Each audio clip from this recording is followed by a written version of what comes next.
Hi everyone, this is Stirp. Happy 2 days before Halloween. All of this month I've been reading short horror stories by different authors, and today I'm going to read a short story to you by John C. Foster. I'll be leaving links in the description below, be sure to check those out. John C. Foster was born in Sleepy Hollow, New York, and has been afraid of the dark for as long as he can remember. His most recent novel, The Isle, grew out of his love for New England, where he spent his childhood. He is the author of 3 previous novels, Dead Men, Night Roads, and Mr. White, and 1 collection of short stories, Baby Powder and Other Terrifying Substances. His stories have appeared in magazines and anthologies, including Strange Eons, Dark Moon Digest, Dark Visions Volume 2, and Lost Films, among others. He lives in Brooklyn with the actress Linda Jones and their dog, Coraline. Here's John C. Foster's short story, The Fat Man Wore Red. She lit a cigarette and sat up against the pillows. More doctors smoke Camels than any other brand. But dentists recommend Viceroys, he replied as she leaned forward to accept his light, giving him an eyeful. It was the same every Christmas. They shared her bed, then a few laughs. She was a war widow who never remarried, and he didn't judge her needs. If you believed and were deserving, he delivered. Do I remind you of him? No, she said, running a hand over his thick belly. Sam was skinny as a rail.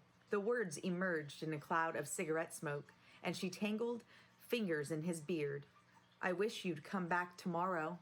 His answer was to pull on a white coat with fur trim and tighten his belt. She knew the deal. He was the ultimate one-night stand.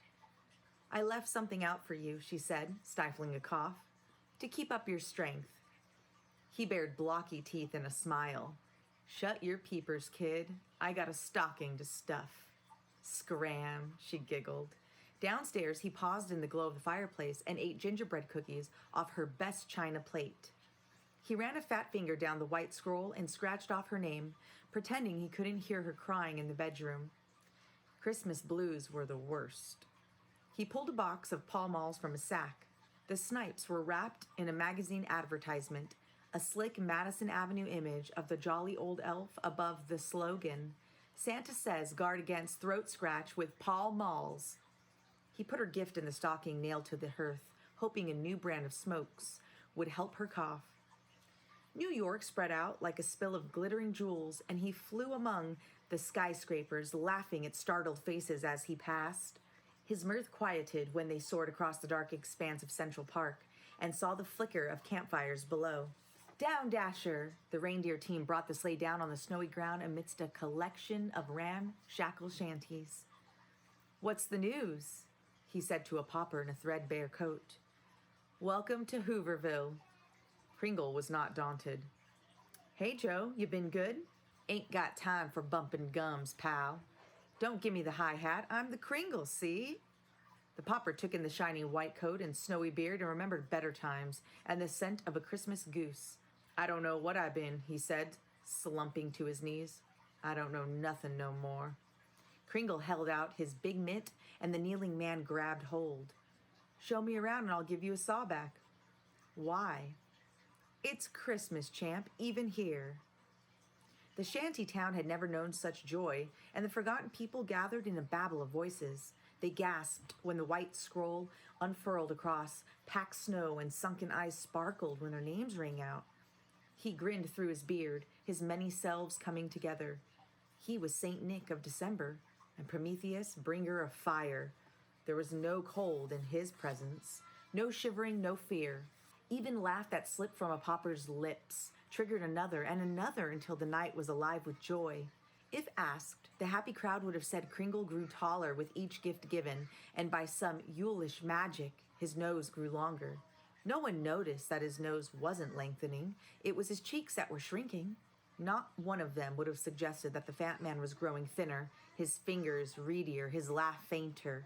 Kringle handed out gloves without holes and pots to boil soup. He gave his own pipe to an old poet and a hug to a little girl. He gave a straight razor to a pretty young thing, sporting a freshly blackened eye, and led a one-legged veteran to her side. They blushed when he made introductions. At one point, he bent for a gift and had trouble straightening up, but he covered his groan with a chuckle. The pauper in the threadbare coat wiped tears from his eyes and held up the sawback. "Thanks for the cabbage. You're aces." "Don't blow your wig," Kringle said before giving him the hat off his very own head. "Passing strange," the old poet muttered as he chewed on his pipe. "Try as I might, I can't remember if Santa was skinny or fat, heavy or slight." He followed tracks away from the shanties and rubbed his whiskered chin, worried about a man who arrived by magic sleigh but left on the heel-toe express. "No such thing as a free lunch," he whispered and mouthed a silent thank you, hoping like hell the old elf could afford the bill. Kringle held up his baggy pants with one hand and staggered from the park onto Fifth Avenue, dragging the sack behind him. He pushed east on 70th Street into the cheery lights of the Upper East Side, a stick man shivering in a too-large coat, lifting his hollow-cheeked face to catch a falling snowflake on his tongue. His stomach growled loud enough to rattle ground-floor windows, and his breath was rank with digestive acid. A passing patrol car played a spot over him, and an Irish voice told him to go home and sleep it off. His eyes flashed red in the glow of their taillights, and he wore a grin suited to an older age when his legend was crueler. "Which list are you boys on?" It was a question of energy consumed and expended. Cheap energy was preferred for replenishment on Christmas Eve, fat and sugar baked into cookies. But the starving Joes in Hooverville had nothing to spare, so he gave and he gave as his girth melted away, until his stomach sucked in against his spine and skin stretched like shrink wrap over the bones of his face. Miracle? Bah! Kringle wore Christmas like a curse. Noel urged him to complete his rounds, singing, "Go, go, go!"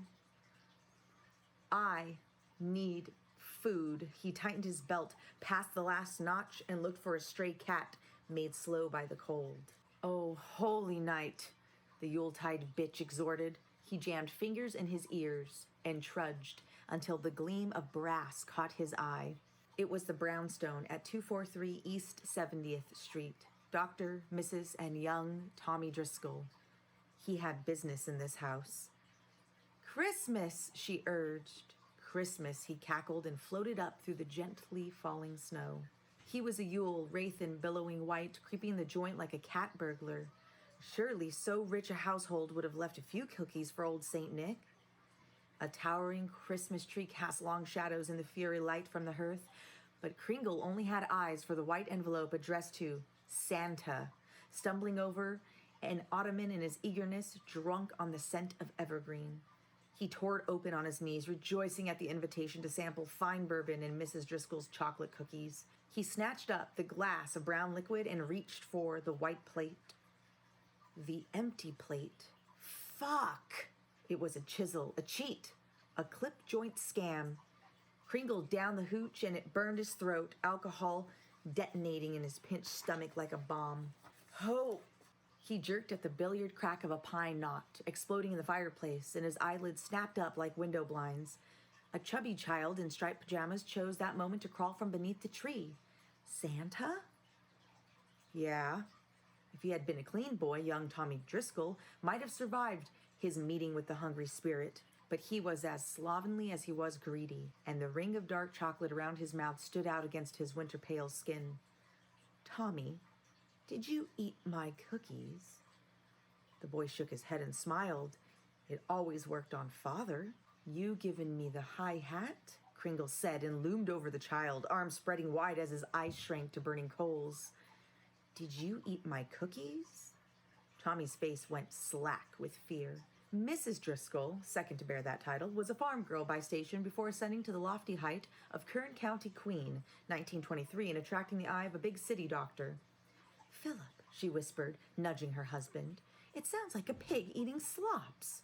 But the good doctor had sampled the bourbon before leaving out Kringle's glass and would not rouse. Mrs. Driscoll dipped her toes into slippers waiting beside the bed and descended the stairs, graceful despite the late hour. Her first thought was to wonder who draped shining red ropes of cranberry so haphazardly across the tree before. "Oh," she said. Kringle was still chewing semi-digested bits of cookie when he rose to his feet, coat and pants splashed scarlet with blood. He loosened his belt to fit an expanding waistline. "Nice pins," he said, leering at her legs. She shifted one in front of the other, posing as if he were a fairground judge. "Are you really Santa Claus?" Kringle nodded and unrolled 2 scrolls, the first white, the other leathery. He scratched his mark on each. "He'll give you your own son now," Kringle said, jabbing his chin in the direction of the bedroom. Mrs. Driscoll wiped away tears of gratitude. She led him to the front door, shivering when he stepped through into the gentle snowfall, his reddened garb quite dramatic against the winter white. "I like your new look." "Think I should keep it?" She planted a kiss on his ruby-smeared lips and said, "Thank you, Santa, from the bottom of my heart." "It's Christmas," he said. "If you believe, I deliver." Breath warmed her ear, and his beard tickled her cheek. Everyone gets what they deserve. I absolutely love that story. I think it's perfect a couple of days before Halloween, but it's also an amazing setup for what's coming in December. Eating little brat kids who steal your cookies. I love it. Thank you so much, John C. Foster.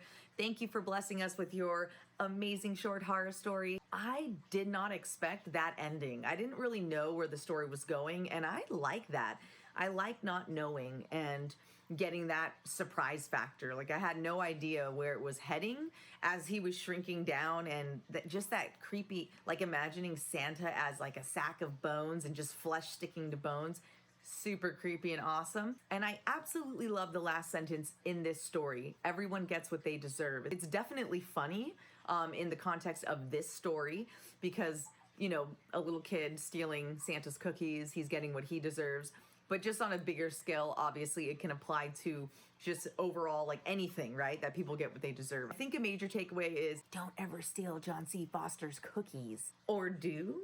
Thank you so much, John C. Foster. I really appreciate your submission, your story submission. Thanks for sharing your story with us and the world. I hope you all have an amazing Halloween, and we have one more story coming up before the end of the month. You're gonna want to stay tuned in the next 24 hours or so because there's gonna be one last story that will wrap up this October author lineup. Have a great and wonderful Halloween. It is the most wonderful time of year, Halloween.